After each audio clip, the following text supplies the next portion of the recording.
এদিকে রেলের সার্বিক মান উন্নয়নের লক্ষ্যে বিভিন্ন কার্যক্রম পরিদর্শনে চট্টগ্রামে এসেছেন রেল উপদেষ্টা ফজল কবির খান। এই মুহূর্তে পাহাড়তলীর ওয়াগন মেরামত এবং কারখানা এবং ডিজেল ওয়ার্কশপ পরিদর্শন করছেন তিনি। সেখানে আছেন সহকর্মী কাজী মাহফুজ। চলে যাচ্ছি তার কাছে। মাহফুজ, জানাবেন রেলওয়ে পরিদর্শনে কোন বিষয়গুলোকে গুরুত্ব দেওয়া হচ্ছে?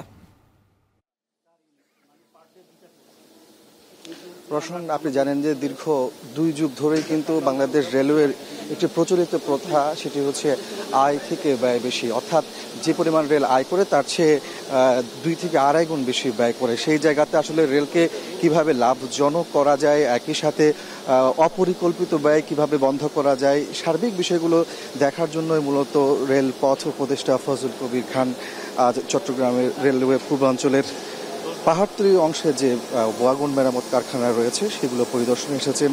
একই সাথে ওনার আজকের পুরো দিনের যে কর্মসূচি, সেখানে আমরা দেখেছি সংশ্লিষ্ট কর্মকর্তা অংশীজনদের সাথেও তিনি মত বিনিময় করবেন। আসলে রেলের সার্বিক যে মান উন্নয়ন সেটি কিভাবে করা যায় সেই বিষয়গুলো তিনি আজকের এই মত বিনিময় সভা এবং পরিদর্শনের মধ্য দিয়ে সংশ্লিষ্ট দপ্তরগুলোর সাথে কথা বলবেন, এমনটি আমরা জানতে পেরেছি। এই মুহূর্তে তিনি আসলে ওয়াগন মেরামত যে কারখানা রয়েছে সেটি পরিদর্শন করছেন এবং এই পরিদর্শনের মধ্য দিয়ে আসলে এখানে কোচগুলো কিভাবে এখানে ব্যবস্থাপনা রয়েছে, পাশাপাশি আসলে এখানকার যে কোনো ধরনের অনিয়ম রয়েছে কিনা কিংবা দুর্নীতি রয়েছে কিনা সেই বিষয়গুলো কিন্তু তিনি খতিয়ে দেখছেন।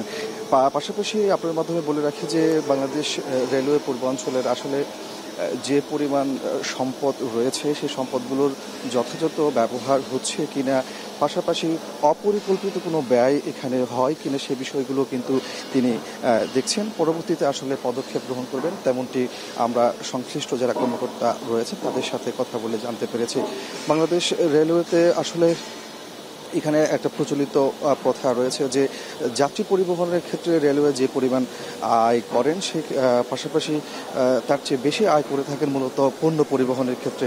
এমন অবস্থায় আসলে এখানে দাবিও উঠেছে যে পণ্য পরিবহনের ক্ষেত্রে রেলওয়ের যে ব্যবস্থাপনা সেটিও যেন আরও বেশি বাড়ানো হয়। এমনটি কিন্তু দীর্ঘদিন ধরেই এরকম প্রস্তাবনা আসছিল, সেটিও কিন্তু তিনি দেখছেন এবং কিভাবে আসলে রেলের আয় বাড়ানো যায় সেই বিষয়গুলো নিয়েই মূলত আজকের এই রেলপথ উপদেষ্টার চট্টগ্রামের পূর্বাঞ্চলের পরিদর্শন কার্যক্রম এবং সে যে মতবিনিময় সভা রয়েছে সেখানে হয়তো সার্বিক বিষয়গুলো নিয়ে কথা বলবেন রেলপথ উপদেষ্টা।